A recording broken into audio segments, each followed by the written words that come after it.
Welcome back, Nick Lenz, Comic Corner, Classics / Non-Classics. This is episode number 844 in Doubleshot. Excuse me, number 738. Two Marvel trades, both of whom feature the Inhumans.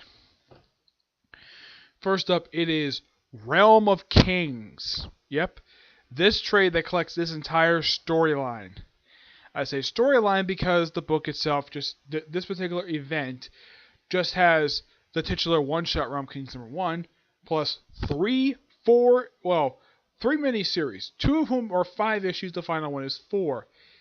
The Realm Kings one-shot focuses on Quasar. He investigates the big hole in space, which the Kree are calling the Fault. He goes into the thing to explore what the heck is in there, and it's a complete different universe. And who does he encounter?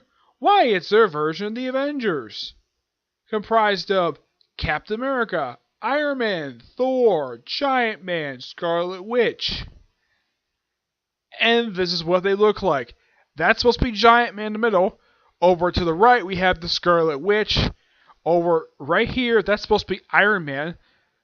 That is supposed to be Captain America. The long-haired woman is supposed to be Miss Marvel. And yeah, this right here, this is supposed to be Thor.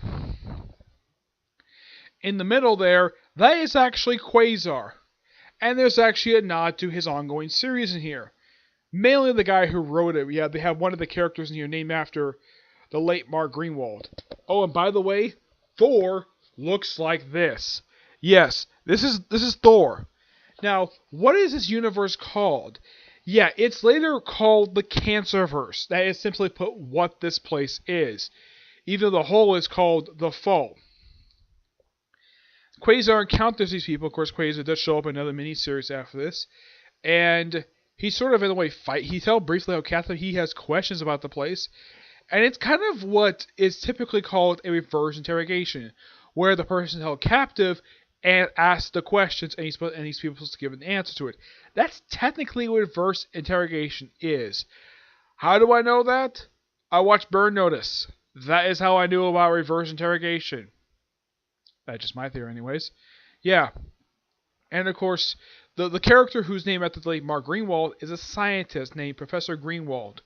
Well, it's pretty much spelled the same way as late Mark Greenwald.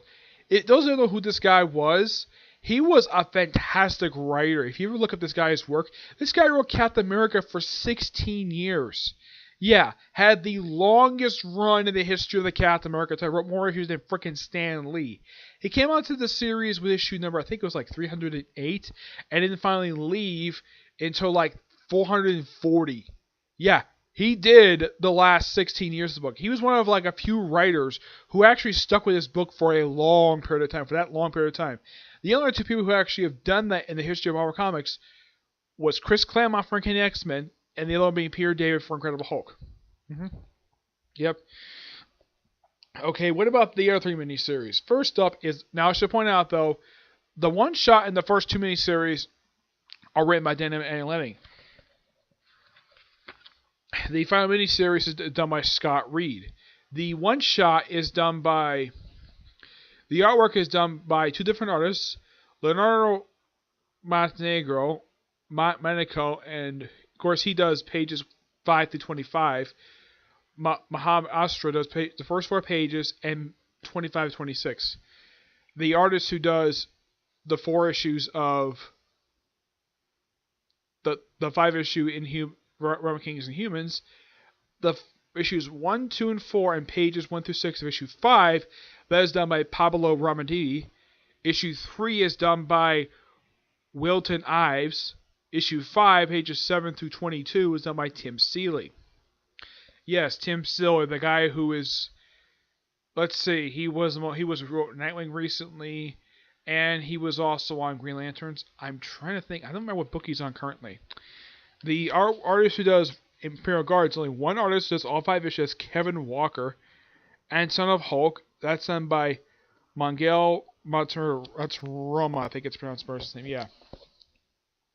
In the case of 3 miniseries, Realm Kings and Humans, it's simply put what the humans were up to after War of Kings, where they're basically dealing with, well, some civil unrest, and of course Gorgon, and there's also, and they have it where they have Ronan the Accuser and his new wife Crystal investigating a series of terrorist attacks. I should point out though, in this miniseries you finally see Medusa and Black Bolt's son Aurora. I'm like, where the heck was he during War of Kings? As far as I know, Dan and Andy Lanning don't explain in the book where the heck he was. They have Luna show up in here. That's nice. Yeah. Oh yeah, and also, the person behind the terrorist attacks was Maximus the Mad. Yep. Oh, and by the way, this fact, he was behind it. He was under orders from Medusa to do all this just to boost the credibility of the Inhumans. Yeah. Oh, and and they also have a subplot with Triton where he's fighting creatures from the Cancerverse. And here's something really weird. Apparently, these creatures from the Cancerverse can affect the Kree, but not the Inhumans. That's kind of weird. As far as I know, they never really explained this particular plot point.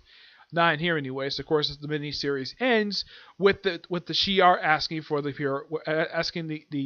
Kree for help dealing with the Cancerverse stuff. And then we have the Imperial Guard miniseries takes place same time as the Inhumans one. Oh, fun fact. Issue 2 was sort of a tie-in to the storyline. It's tying to issue 31 of Mighty Avengers number 31. Yeah, it's a concurrent issue. It kind of loosely expands. It's kind of... The book itself is told from the Inhumans' point of view when it comes to Mighty Avengers. And, of course, it shows the scene from issue 31 where Quicksilver lies to Medusa about the crystals themselves, the things they took back that would started the Silent War miniseries, and that's the reason why he was there, just to apologize to them. This, of course, right after the whole thing with the Unspoken. The Unspoken is going to show up in the next show, which I'll talk about that in a minute. Yeah.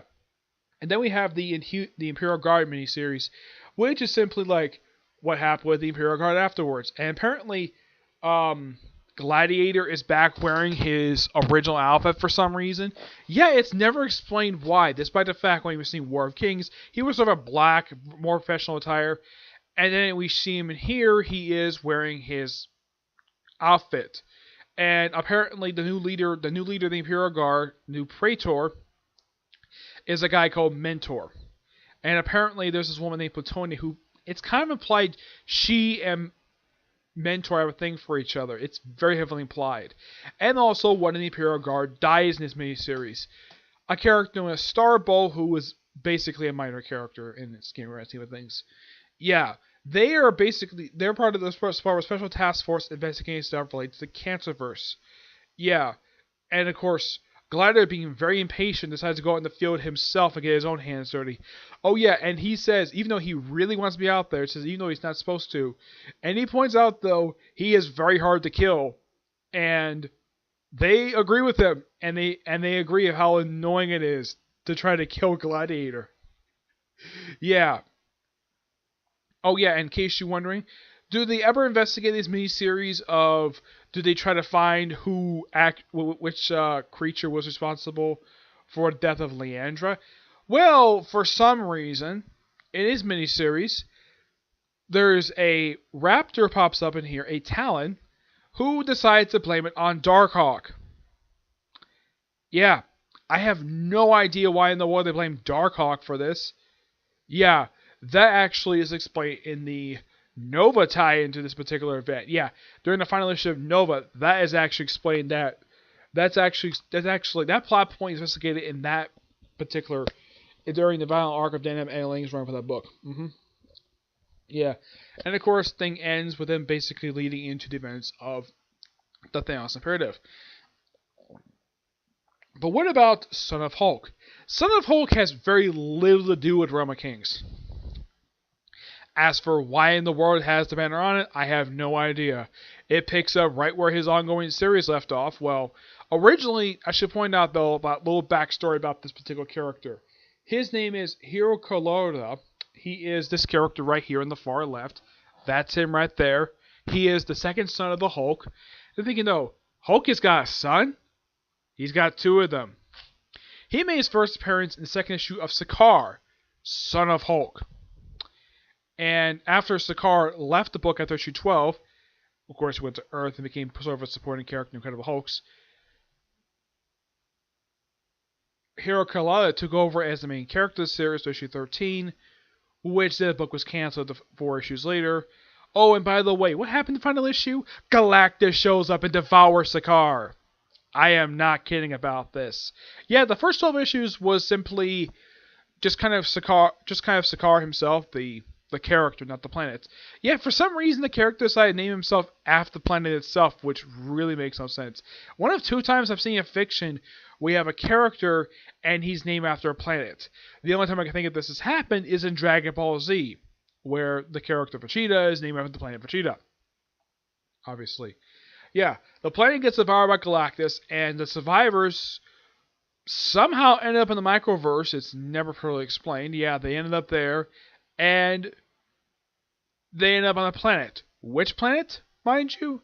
This planet, believe it or not, is the home world to an old supporting character of the Hulk from back in the 80s, from the character known as Jarilla. Yeah. I'd look at it. Hiro Killa ends up at Jarilla's homeworld. And the storyline is called The Conquest of Jarilla's World, which I love the font for this thing. It's very 80s-esque because, well, the storyline came out in the 80s. Yeah. Yeah, it kind of reminds me of the font they used for Amethyst of Gemworld. Yeah. Which they have very... it's like this particular storyline is sort of it's basically a love letter to the Jarilla stuff. Because Jarilla's niece shows up in here. Oh, I almost forgot to mention the whole thing with the whole Talon thing. They run into Talon. Well, they also run into Quasar, even though they had Quasar show up on Earth. Yeah, that was probably a duplicate of his. That was actually over the Cancerverse because they show his evil eyes. Yeah, that the Shi'ar strike team find him, and they keep him as a guest, and then Quasar's about to say something, and Glider Holt like, wait, what is it? What is this doing here? Yeah, he literally does say that. What is that doing there? And of course, that's what the whole Darkhawk thing is explained. And he also, pretty much, he explains the whole thing of that he can sort of make 2 more. So Mentor and Patonia volunteer, and that's when they take out the Cancerverse stuff. In the case of this particular case of Son of Hulk. Yeah, this particular thing does not lead into what happens in Thanos Spirit of. This leads into a storyline in the pages of Incredible Hulks. I'm not kidding about this. It leads to the very first storyline of that particular... Yeah, it leads to something Greg Pak does. Yeah, that's the whole point of this miniseries, is set that up. We'll also have a miniseries, Incredible Hulk's Enigma Force, which is technically the Micronauts. But Marvel can't use the name Micronauts due to the fact it's owned by Hasbro. This is well before IDW picked up the publication rights to publish Micronaut comics. Yeah, basically, he arrives at the plant, and he sort of saves Jarilla's niece from a group of, what do they call these creatures? These are robots. These are actually from the pages of Incredible Hulk back in the 80s. Actually, it's like back in the 70s, I think they're called. Yeah, they're called, Cyclop. Yeah. Yeah, these are one-eyed creatures. Yeah, they had one show up during a crossover back in the late 70s. Yeah. These are what these creatures look like. So he arrives on the planet, destroyed these creatures, and asks like who he is, and he says, I am Hiro Carlala. I am son of Hulk. And they all say, oh yeah, he's the son of, like, oh my gosh, he's the son of the old king. And he sort of becomes the ruler of the planet just because he's the Hulk's son. I am not kidding about this. And the reason why he's there is to get rid of the whole old power stuff, which they agree helping him right away, just because he's the son of the Hulk. And of course, they also have a subplot in here involving him and his lover, who is a red-skinned woman. No, this is not an Indian racist joke. There's an alien with red skin. Yeah, it's stated these two are lovers. Not much is over this character. And then when he starts to go crazy while transferring the planet to out of the microverse to the regular universe, he accidentally kills her. Oh, and what happens with Gorilla's niece? She gets away. She never really talks to Harold Kellett the whole time this miniseries is going on. Yeah, I don't know why. It just says she doesn't. hmm This whole stuff with Realm of Kings was really good. The whole thing with the one shot is really good. The Humans and Paragon miniseries are fantastic. Great setup for the Thanos Imperative. Son of Hulk, great miniseries. There's really no reason why it had to be part of. My guess is the reason why they added part of Realm of Kings is because they just ended the comic, and my guess is Greg Pak or whoever was writing the book at the time, it could have been the writer of this, he probably did want to continue the storyline from the end of the series. So he probably, okay, why not have it be a tie-in to this? Have it as a loose tie-in and promote it that way. Of course, it's later led to the Dark Sun storyline.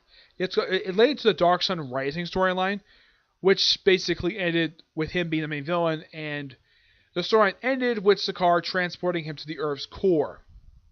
That's not a joke, he seriously did do that. And they kind of kill him off that way.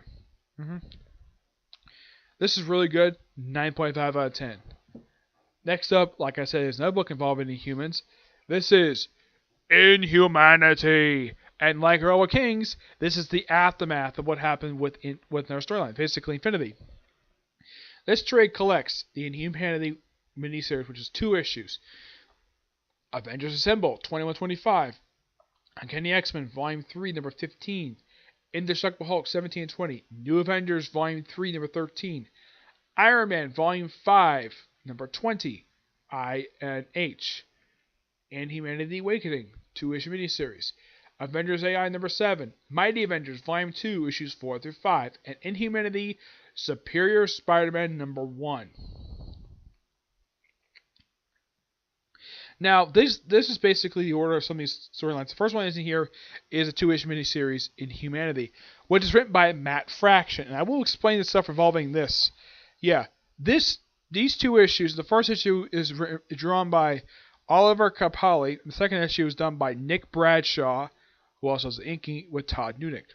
The first issue is focused on Karnak, who is the character on the cover. Yeah, and for some reason he's back to his old Jack Kirby look. Never explained why, just that he went back to the look, probably because this way he really looked. He basically suffered from shock. Now, why is this event happening? I should explain that. During events of the crossover storyline in Infinity, Black Bolt. Now, during the event, Thanos visited, of course, explained in the miniseries, that Thanos visited Attilan because one of the children he sired, one of many children, this is actually explained in the Thanos Rising miniseries by Jason Aaron, was inhuman he thought was an Attilan. Not true, but in order to take out Thanos, Black Bolt and his brother built a Terrigen bomb, which blew up Attilan, which for some reason was floating near Manhattan. I don't really know why, just that, well, it was there.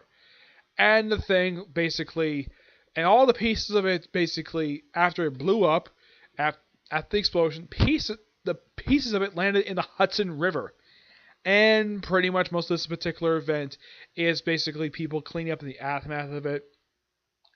The first issue is focused on Karnak, and he basically sees the fault of things, and of course he explains what happened during Infinity, and then he starts, of course he's basically captured by the Avengers pretty quickly, and held near behind a force field, like not in a break, mind you, like behind a force field near glass, which, according to Black Panther, is Wakandan glass. And he points out that why isn't anybody worried that he's cutting Wakandan glass, which is unbreakable? And of course, Medusa shows up, basically says we ruined him, and he says these false things. And then he does something unpredictable. He jumps off the window, falling about 60 stories, and died. Yep. Oh, in case you're wondering, because of the whole thing with the whole deaths thing. How long did this last for? 1 year. I'm not kidding about this. 1 year this particular death stuck. Yeah, it was undone by Charles Shaw in the series that followed right after this event concluded. And of course, this miniseries, in the first issue, had the return of the Unspoken for the first time in 4 years. Yeah, this came out in 2014. Yeah, it brought him back after he was sort of defeated off panel. He was imprisoned in New Attilan That was the place that was built as replacement, basically built from the remains of Attilan. Yeah, Bill is an island off the coast of New York, which apparently did cause international incident, but Captain America convinced the U.S. government not to launch a full-scale attack on that New Attilan because these people are nice, they're trying, and of course they're calling the whole thing an inhuman pandemic for some reason. I have no idea why. That's just the way it is. The second issue is basically focused on Medusa, who, until they built New Attilan, she's living in Avengers Tower. Because, in case you're wondering how in the world do all the humans survive, yeah, there is this door that the Inhumans have, which is basically Inhuman anyways, named Eldrick. Yeah, he's their door, and he transports them anywhere across the planet. He's kind of like Lockjaw. Yep. And it just basically, kind of like life in, it's basically a day with Medusa, and she talks to Captain America about, well, the U.S. Army helping them clean up old Attilan, which she appreciates that. It's a great little mini-series. Awakening is just what the Avengers Academy kids are up to. That's really the whole point of that particular thing. Avengers Assemble, which is written by Kel Suhanek with Warren Ellis. My guess is the reason why Warren Ellis came on board as a co-writer, and that's just my personal theory, was because Kel Suhanek was still writing at this point Captain Marvel, and she probably asked him. And speaking of Warren Ellis, a character he wrote appears in his miniseries, Iron Man. The whole point of these 5 issues is basically the 616 Spider-Girl, Arena, is looking for a social studies teacher, and apparently Avengers just don't care to help out for some reason. So Spider-Woman and the Black Widow help her out, and they run into a character from the Captain America and series. Well, when it was known as like Hawkeye and Iron Man, yeah, they run into her in here. And they also found the June Carvarn, who was Norman Osborn's Scarlet Witch. Yeah, she shows up in here. As for how she showed up here and why is she not with the Dark Avengers, never explained. Yes, what happened with Dark Avengers at the final issue? Yeah, what happened with them? It's implied it disbanded, but they never explored it. It's one of those many things. Of course, the book ended back in 2015. Actually, in 2013, I think it did. Yeah, they never explained what the heck happened to Dark Avengers, the lineup that appeared in Jeff Parker's run. Yeah, of course, she teams up with Iron Man and Wolverine also in these 5 issues. Yeah, and these 5 issues were also lastly published for the series because series ended long after that. It's a really good mini-series. Really good series. Then, as for the Kenny X-Men one, yeah, this is how the story goes. Ileana is having a session with a past version of Doctor Strange, comes back to the present. When she wakes up, she finds Stephen Cuckoos and Eva Bell, she was a new character who showed up in this series, and they want to go shopping. And then Jean Grey just happens to walk by and it's like, hey, you want to come with us? Sure.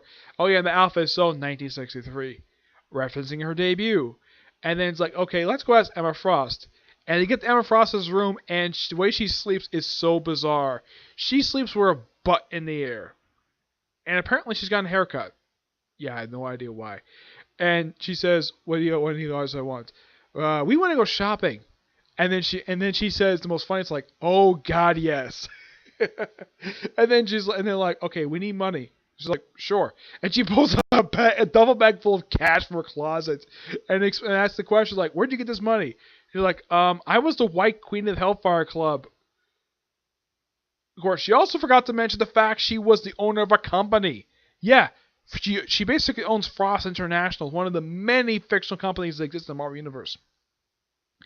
And they send invite Kitty Pryde along. He says, oh yeah, the outfit is so 1980. Which is kind of a reference to her debut and the debut of Kitty Pryde. So funny. They go shopping. Terrigen Mist flows around. Yeah, it's not a little issue, but it's pure fun in my opinion. The Iron Man one, yeah, all this one did was set up the final arc of Karen Gillian's run in the book involving the Imaginary Rings. The Mighty Avengers and the Spirit Spider-Man one, yeah, these two kind of lead to this one. Yeah, these two are just... It's the whole point of these 2 issues that kicks off Spirit Spider-Man with the team. Of course, it leads into the Spirit Spider-Man one-shot. New Avengers. This one is just Well, what the New Avengers were up to after the events of Infinity. Let's see if I can find it here.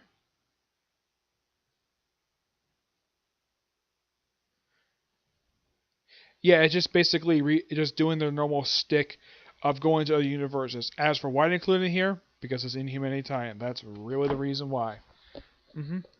As for Indestructible Hulk, yeah, it's Hulk's tie-in was quite interesting.